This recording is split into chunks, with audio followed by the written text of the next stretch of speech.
পাগলের সুখ মনে মনে। আমাদের দেশে এখন এমন কিছু নেতা গজাইছে যাদেরকে গ্রামের মানুষ নেতা না মানলেও নিজের নেতা মানে প্রকাশ করতে খুব মজা পায়, আবার মনে মনে সুখ পায়। তো এটা না করে আমি বলি যে নেতা আপনি আসেন, আপনার নেতামি করার আমি সুযোগ করে দিই, আপনি নেতামি করেন। ওই পাগলের সুখ মনে মনে না নিয়ে বাস্তবে কইরা সুখ নেন না, বাস্তবে আসেন আমার সাথে, মিলেমিশে কাজ করি সবাই। আমরা এক হাতে কাজ করলে যতটুকু আগাবে, 10 হাতে করলে একটু আগে বেশি আগাবে না। তা আমি তো চাই সবাই মিলে, আপনারা এখানে যারা আছেন, এলাকার উন্নয়নে যেখানে যার অবদান রাখা যাবে, যেখানে যে অংশগ্রহণ করার সুযোগ আছে, প্রত্যেকেই সে জায়গায় অংশগ্রহণ করবেন। কারণ সবাই মিলেই তো আমরা দেশটা সাজাবো। আমি তো ফুলপুর এবং তারাকান্দা দুইটা থানাকে বাংলাদেশের মধ্যে মডেল বানাতে চাই।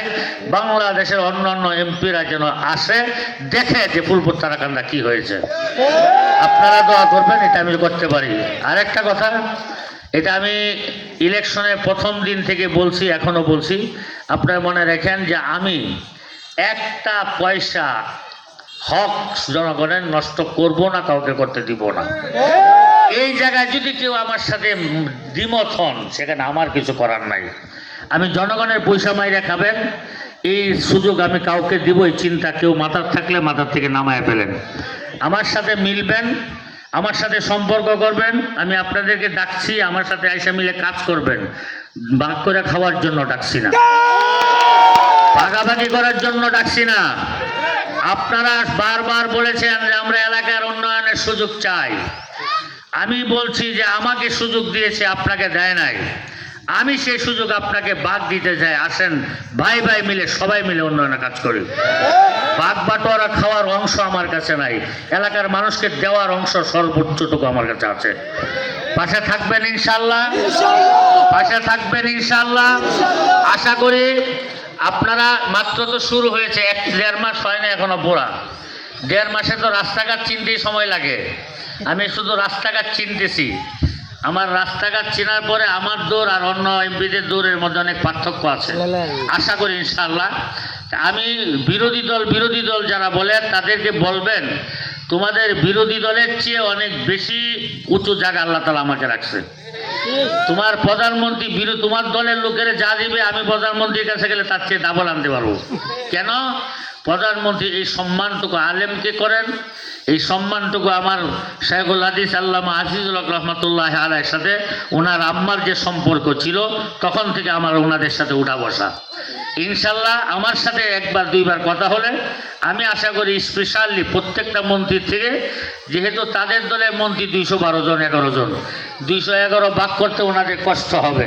আর আমাদের 2 দলের মধ্যে, আমাদের 11 দলের মধ্যে আমার দলের এমপি মাত্র 2 জন, আর আমাদের টোটাল মিলে 78 জন হলো বিরোধী দল। তো বিরোধী দলের মধ্যে আমাদের জামাত ইসলামের বাইরের পার্টি হলো 68 জন। তো ওনারা 68 জনকে 68 ভাগ দেওয়াচ্ছে, আমার রিক্সাওয়ালারা একটা ভাগ দেওয়া সহজ না।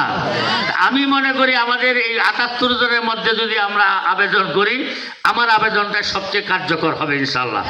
এটারও কারণও আছে অনেক। আমার উপরে আমার বড় বড় যত বুজুর্গ আছে বাংলাদেশের আলেম ওলামা, প্রত্যেকটা ওলামায়ে কেরামের যে দোয়া আর তাদের যে ভালোবাসা আছে, এই দোয়া এবং ভালোবাসাটুকু সারা বাংলাদেশে সব মিলেও পায় নাই। আমি এতটুকু ভালোবাসা আমি আলেম ওলামাদের থেকে পেয়েছি, এত দোয়া পেয়েছি, যেটা আর সারা বাংলাদেশের সব আলেমরা মিলেও পাইছে কিনা আমার সন্দেহ। আরেকটা হলো আমার মা বাবার দোয়া। সারা দুনিয়ার সব মা বাবা মিলে সন্তানের জন্য যে দোয়াটা দেয়, আমার মা আমাকে একা তার চেয়ে বেশি দোয়া দিয়েছে। এটা বুঝেন না আপনারা? বুঝেন? বাংলাদেশের কোথাও আমার মতো জায়গা থেকে এসে 3 মাসে এমপি হয়েছে, আগেও ছিল না, কিয়ামতের আগেও সম্ভব হবে না। এটা শুধু সম্ভব হয়েছে আমার মুরব্বীদের, উলামায়ে কেরামদের দোয়া, আমার মা বাবার দোয়া। আপনারা ভোট দিয়েছেন, এটা অস্বীকার করতেছি না। কেন ভোট দিয়েছেন? তাদের দোয়া ছিল বিধায় আপনারা আমাকে ভোট দিয়েছেন। তারা দোয়া করছে বিধায় আপনার অন্তরে আল্লাহ তাআলা আমার জায়গা করে দিয়েছে। হ্যাঁ, এই জন্য একটা কবিতা আছে, জুতো মেরা তো সব মেরা, ফলক মেরা জমি মেরি, আগার তু এক নেহি মেরা তো কোই শাই নেহি মেরি। আল্লাহর যদি হয়ে যান, দুনিয়া আসমান জমিনে যত কিছু আছে সব আপনার হয়ে যাবে। আর যদি আপনি আল্লাহর না হতে পারেন, দুনিয়ার যত ক্ষমতাই থাক সে ক্ষমতা বেশি দিন টিকবে না। তা আমি চেষ্টা করেছি, আল্লাহর কাছে দোয়া করেছি, আমার মা বাবা আমার জন্য দোয়া করেছে, আল্লাহ পাক কবুল করেছেন। আমার একটা অবস্থান আপনাদের অন্তরের মধ্যে আল্লাহ পাক বসায় দিয়েছিলেন, যে বসায় দেওয়ার কারণে হাজারো প্রতিবন্ধকতার পরেও আপনারা ভোট আমাকেই দিয়েছেন, অন্য জায়গায় দেন নাই। সবাই ভোট দিয়েছেন, আমি পাশ করেছি। আপনারা আমাকে আপনাদের খাদেম বানিয়েছেন, আমি 5 বছরের জন্য আপনাদের খাদেম হয়ে গেছি। 5 বছর খেদমত করব, দোয়া করবেন। 5 বছর পরে আপনাদেরকে নিয়ে হিসাব নিকাশ করব, গত 54 বছর কি হয়েছিল, এই 5 বছরে কি হলো, হিসাব মিলিয়ে দিব। যদি হিসাব মিলে তো দোয়া রাখবেন, হিসাব না মিলে ছুঁড়ে ফেলে দিবেন, আমার কোনো আপত্তি নেই। পারবেন ইনশাআল্লাহ। আর স্কুল কলেজ মাদ্রাসা মসজিদ যেখানে যখন যা আসবে সর্বোচ্চটুকু আমি আনবো এবং দিব। মাদ্রাসার লোক আমি, মসজিদের লোক আমি, আমি আমি আমি শিক্ষা প্রতিষ্ঠান আমি করব না কে করবে? আমি করব না কে করবে? আমিই করবো ইনশাআল্লাহ। আপনার শুধু দোয়ার পাশে আমাকে সামিল রেখে আল্লাহ পাক আপনাদের আমাদের সকলকে ভালো রাখুন। আসসালামু আলাইকুম ওয়া রাহমাতুল্লাহি ওয়া বারাকাতুহু।